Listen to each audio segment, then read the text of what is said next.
Hi guys, sa ganinang buntag paglakaw sa akong amo nang spray ko sa akong kwarto kay nanimahong wa diriwa dito guys. So ako nagpalitan na guys kay ako ra man magsuffer pod ani kay wala mga puy bintana niya. Manimahong singot ba kay init kayo ang kwarto. So gilaban ako kung gipalit sa central nga duha ka trousers og isa ka t-shirt kay wala na taong ko sanina gamay ra man taon ako sanina diri guys.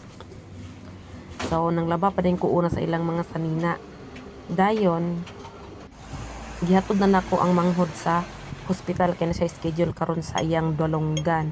So ningon akong amo nga we have to arrive at 10:15 in the morning. So siya late siya 3 minutes guys. Ningon pag siya nga nganong sayuro kay kunomi.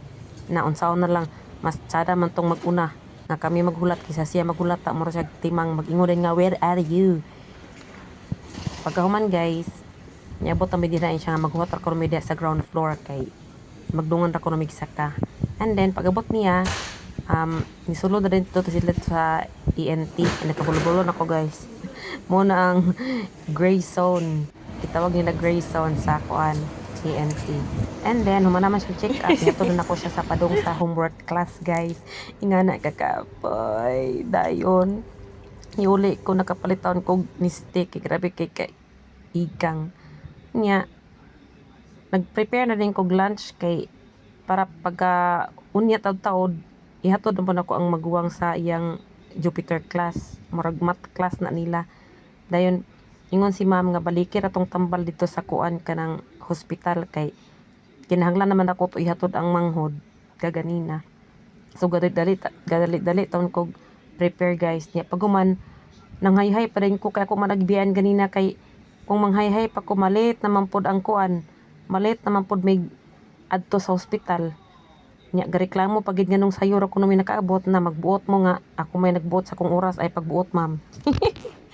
Dayon gilaban pa rin ako kung sanina kay sus wala na tong koy suoton Ginoo ko was anwera taon murag pilar na kalugas akong pangbalay kinahanglan po taon ko manglaba bahala sila diha giwashing na ko eh. Then nagpahulay ko gamay kay super kakapoy igang. And then, nagluto na ko sa lunch.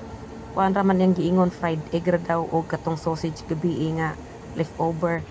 Then, nagisa din po kog utan. So, nag-fried kog egg. Wapa kay akong egg oil liwat sa galuto guys. And then, ready na for lunch guys. Muna among sudan, fried egg, utan o sausage. Then, pagkahuman, naman ko ani.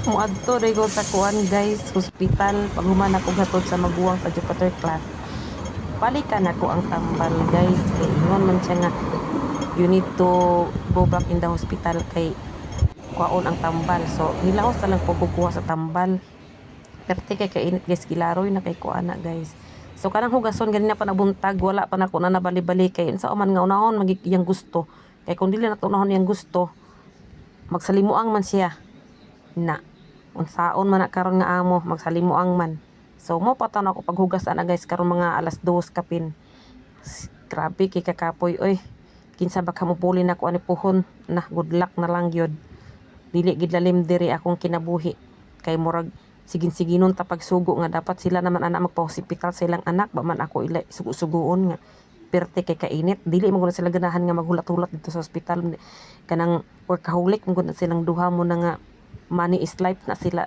guys money is life. And then grabe kadaghan akong ano mga kaldero mga napay rice cooker akong hugason Ginoo tabang mga langit gihubog-hubagan natong naong ani tungod sa kainit balik-balik baras-baras dayon unya mag-prepare na pud ko para sa taekwondo guys kay maghiya tigidig mi dito sa taekwondo sila ra dayong duha akong alaga. Ginoo tabang mga langit wa tay lingaw dani guys tagsigin lang taglingaw-lingaw ani kay para di ta ma homesick para di ta gunahon na ngay gusto na kog uli ulera paluma ka di abor bajiha ka. Ginoo namuot pa lang ko sa akong gibuhat din bago man ako hugas guys it's time for me to relax I don't care kung masuko sila bye.